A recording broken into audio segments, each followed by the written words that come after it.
সবাইকে স্বাগতম। আজকের এই ভিডিওতে আমরা দেখব একজন ইনভেস্টর কিভাবে ইন্টারনেটের মাধ্যমে চিটাগং স্টক এক্সচেঞ্জে লেনদেন সম্পন্ন করতে পারবেন। চিটাগং স্টক এক্সচেঞ্জের ইন্টারনেট ট্রেডিং সিস্টেমটি হচ্ছে একদম রিয়েল টাইম ট্রেডিং সিস্টেম এবং এখানে কোনো ধরনের ভায়া ছাড়াই একজন ইনভেস্টর সরাসরি চিটাগং স্টক এক্সচেঞ্জে লেনদেন সম্পন্ন করতে পারবেন। এর জন্য যে ডিভাইস বা পিসি থেকে আপনি ইন্টারনেট ট্রেডিং সিস্টেমে কানেক্ট করবেন সেই ডিভাইসটিতে অবশ্যই Java run time environment install থাকতে হবে। আর যদি সেটি ইনস্টল না থাকে তবে আপনারা বাংলাদেশ স্টক মার্কেট .com-এর হোম পেজে আসলেই ডাউনলোড JVM প্রি রিকুইজিট নামক এই অপশন থেকে ডাউনলোড করে ইনস্টল করে নিতে পারেন। এছাড়াও যে ব্রাউজার থেকে আপনি সিস্টেমটি অ্যাক্সেস করবেন তাতে অবশ্যই পপ আপ ব্লকারটি ডিসেবল থাকতে হবে। তো আমি এখন দেখিয়ে দিচ্ছি ইন্টারনেট এক্সপ্লোরার থেকে কিভাবে আপনারা পপ আপ ব্লকারটি ডিসেবল করতে পারেন। এর জন্য আপনাকে যা করতে হবে, টুলস মেনুতে গিয়ে pop up blocker, turn off pop up blocker. By default turn on থাকে, এটাকে টার্ন অফ করে দিতে হবে। তো এই ছিল প্রিকুইজিট। এখন আমরা দেখব যে কোন ইউআরএলের মাধ্যমে আমাদের এই ওয়েবসাইটটিতে আসতে হবে। CAC.com.bd হচ্ছে চিটাগং স্টক এক্সচেঞ্জের অফিসিয়াল ওয়েবসাইট, কিন্তু ট্রেড করার জন্য আপনাদের আসতে হবে www.bangladeshstockmarket.com।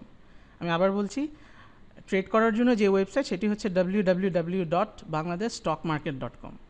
তো বাংলাদেশ স্টক মার্কেট .com-এ আসলে আপনারা এই ধরনের একটি ইন্টারফেস দেখতে পাবেন, যেখানে আপনাকে ইউজার আইডি এবং পাসওয়ার্ড দিতে বলা হবে। এই ইউজার আইডি এবং পাসওয়ার্ড আপনি আপনার রেজিস্টার্ড ব্রোকার থেকেই সংগ্রহ করে নিতে পারবেন। www.bangladeshstockmarket যদি আপনারা মনে রাখতে না পারেন তাহলেও আপনারা CEC.com.bd, যেটি CEC-র অফিসিয়াল ওয়েবসাইট, এই ওয়েবসাইটের হোম পেজেও ইন্টারনেট ট্রেডিং সার্ভিসেস লেখা যে অপশনটি দেখতে পাচ্ছেন, এর উপর ক্লিক করলেও আপনারা www.bangladeshstockmarket.com-এ ফরওয়ার্ড হয়ে যাবেন। তো বাংলাদেশ স্টক মার্কেট .com-এর হোম পেজ হচ্ছে এটি, যেখানে আপনার আগেই বললাম একটু আগে ইউজার আইডি এবং পাসওয়ার্ড দিয়ে লগ ইন করতে হবে, যা আপনার ব্রোকার থেকে আপনাকে সংগ্রহ করে নিতে হবে। আপনি যে ব্রোকারের কাছে রেজিস্টার্ড সেই ব্রোকারই আপনার প্রতিদিনের ক্যাশ এবং স্টক লিমিট আপলোড করে দিবে সিস্টেমে, এবং সেই লিমিট অনুযায়ী আপনি চিটাগং স্টক এক্সচেঞ্জে ট্রেড করতে পারবেন। তো আমি এখন সিস্টেমে লগ ইন করছি আমার ইউজার আইডি আর পাসওয়ার্ড দিয়ে।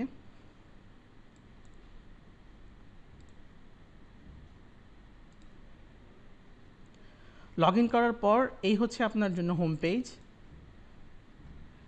যেখানে আপনি বিভিন্ন ধরনের ইনফরমেশান দেখতে পারবেন। একদম উপরের দিকে ডান পাশে CSCX এবং CAC 30 দুটো ইন্ডিসেসের ভ্যালুগুলো আপনার এখান থেকে দেখতে পাবেন। উপরের দিকে টিকার দেখা যাচ্ছে, আর এর পরের সেগমেন্টটি হচ্ছে নিউজ সেকশন, যেখানে আপনি হাই, মিডিয়াম, লো সব ধরনের নিউজগুলো দেখতে পাবেন। আর নিচের দিকে দেখা যাচ্ছে টপ 10 গেইনার্স এবং টপ 10 লুজার্স, খুব গুরুত্বপূর্ণ কিছু মার্কেট ইনফরমেশান। ডান পাশে এক নজরে সবগুলো ইন্ডিসেসের ভ্যালুগুলো আপনার এখান থেকে দেখতে পাবেন, এবং CSCX এবং CAC 30 দুটো গ্রাফও একই সাথে এখান থেকে দেখা যাবে। এছাড়াও নিচের দিকে আপনার অ্যাসেট এবং লায়াবিলিটিসের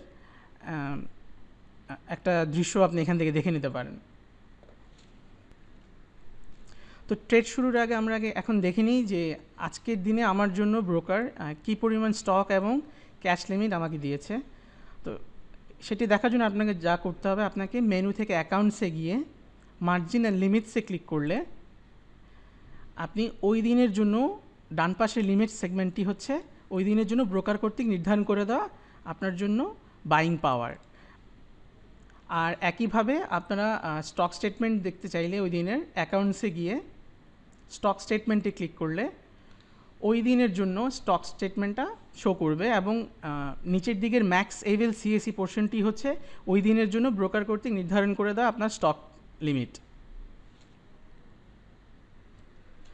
তো আমাদের স্টক আর ক্যাশের স্টেটমেন্ট চেক করা হলো। তো এবার আমরা দেখব মার্কেটসে যেতে হলে আপনাকে যা করতে হবে, মেনু থেকে মার্কেটসে গিয়ে মার্কেট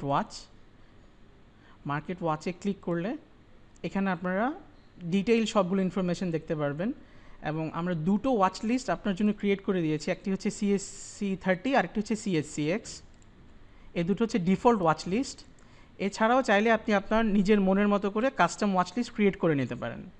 তো এর জন্য আপনাকে যা করতে হবে, অ্যাড সিম্বল বাটনে ক্লিক করলে এই ধরনের একটি উইন্ডো আসবে, যেখানে অ্যাড লিস্ট বাটনে ক্লিক করার মাধ্যমে আপনি নতুন ওয়াচ লিস্ট ক্রিয়েট করে নিতে পারেন। আমি নাম দিচ্ছি কাস্টম, আমার ওয়াচ লিস্টের নাম দিলাম, তারপর অ্যাড বাটনে ক্লিক করলাম। তাহলে দেখুন ওয়াচ লিস্টের ড্রপডাউন বক্স এখন কাস্টম শো করছে। এখন চাইলে আপনি ডান দিকে সবগুলো স্ক্রিপ্ট শো করছে, এখান থেকে যা যা আপনার প্রয়োজন আপনি ওই সব স্ক্রিপ্টগুলো নিয়েই আপনার ওয়াচ লিস্টে সাজিয়ে নিতে পারেন। যেমন আমি অ্যাড করে নিচ্ছি বেশ কিছু স্ক্রিপ্ট। এভাবে সিলেক্ট করার পর বাম দিকের এই চিহ্নটিতে ক্লিক করলে সেগুলো বাম দিকে চলে আসবে।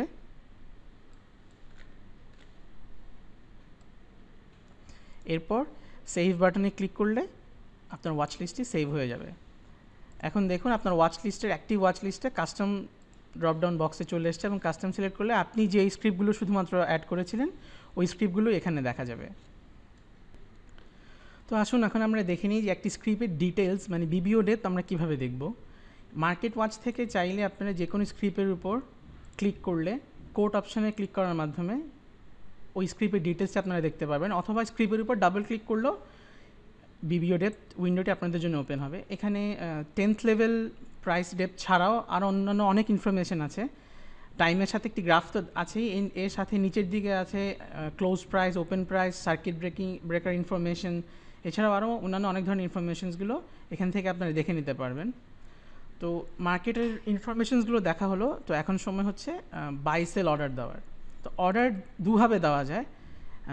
একটি হচ্ছে সরাসরি মার্কেট ওয়াচ থেকেই, মার্কেট ওয়াচের যে কোনো স্ক্রিপ্টের উপর ক্লিক করে F2 অথবা F3 বাটন প্রেস করার মাধ্যমে কিবোর্ডের F2তে বাই এবং F3তে সেল অর্ডার উইন্ডো অ্যাক্টিভ হয়।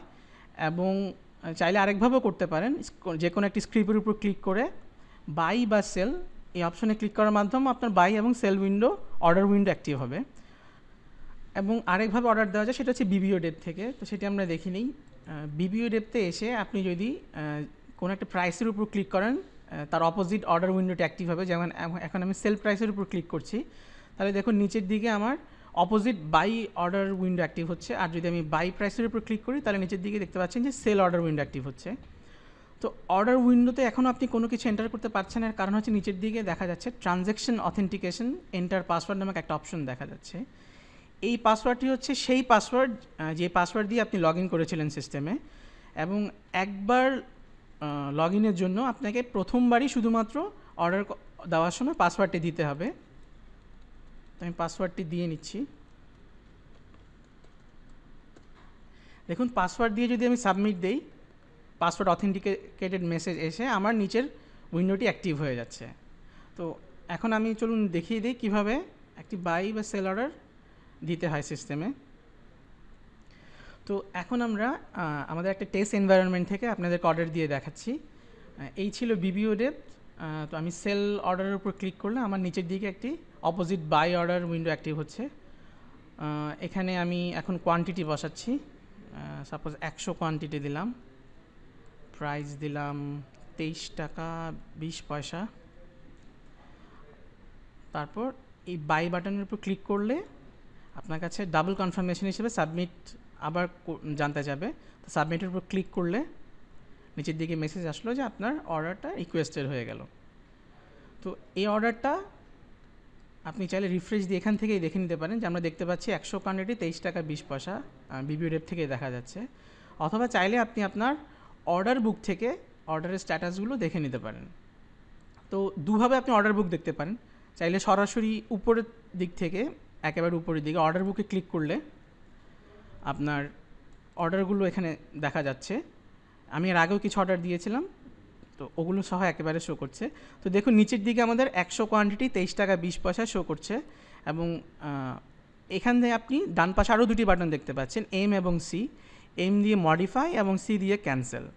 তো চাইলে আমি আমার অর্ডারটি মডিফাই এবং ক্যান্সেল এই উইন্ডো থেকেই করতে পারি। তো আমি যদি এখন এমে ক্লিক করি এবং আমার কোয়ান্টিটি 100 জায়গায় এখন 200 করে দিলাম, এরপর যদি সাবমিটে ক্লিক করি তাহলে মেসেজ দিচ্ছে your order modify request send to exchange. তো দেখুন আমার অর্ডারটি আসলে মডিফাই হয়ে গিয়েছে। এখানে 200 কোয়ান্টিটি এখন দেখাচ্ছে 23 টাকা 20 পয়সায়। ঠিক একইভাবে আপনি সি বাটনে প্রেস করে সাবমিট যদি দেন তাহলে অর্ডারটি ক্যান্সেল হয়ে যাবে এবং আপনার মেসেজটা এখানে শো করছে your order cancel request send to exchange. তো দেখুন আমার অর্ডার বুকে এখন আর সেই 23 টাকা 20 পয়সা অর্ডারটি দেখাচ্ছে না। তো অর্ডারের অনেক ধরনের স্ট্যাটাস আছে, আপনারা সব ধরনের স্ট্যাটাসগুলো এখান থেকে চেক করে নিতে পারেন। আপনি যদি অল দেন তাহলে আজকের দিনে আপনি কি অর্ডার দিলেন সব অর্ডারগুলো এখানে দেখাবে।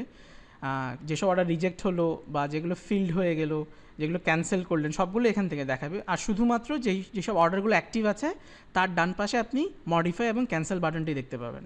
তো আমি বলেছিলাম অর্ডার বুক আপনি দু জায়গা থেকে দেখতে পারেন, একটি হচ্ছে একদম উপরে টপ লেভেল মেনু থেকে, আর আরেকভাবে দেখতে হলে আপনাকে যেতে হবে ইকুইটিস মেনু থেকে ইকুইটিসে গিয়ে অর্ডার বুক, এভাবেও আপনি অর্ডার বুকে আসতে পারেন। তো চলুন আমরা এখন একটা ট্রেড করি এবং আমাদের ট্রেড বুকের অবস্থাটা দেখে নিই। একইভাবে মার্কেটস থেকে আমি এবি ব্যাংকের ডিটেলসে যাচ্ছি।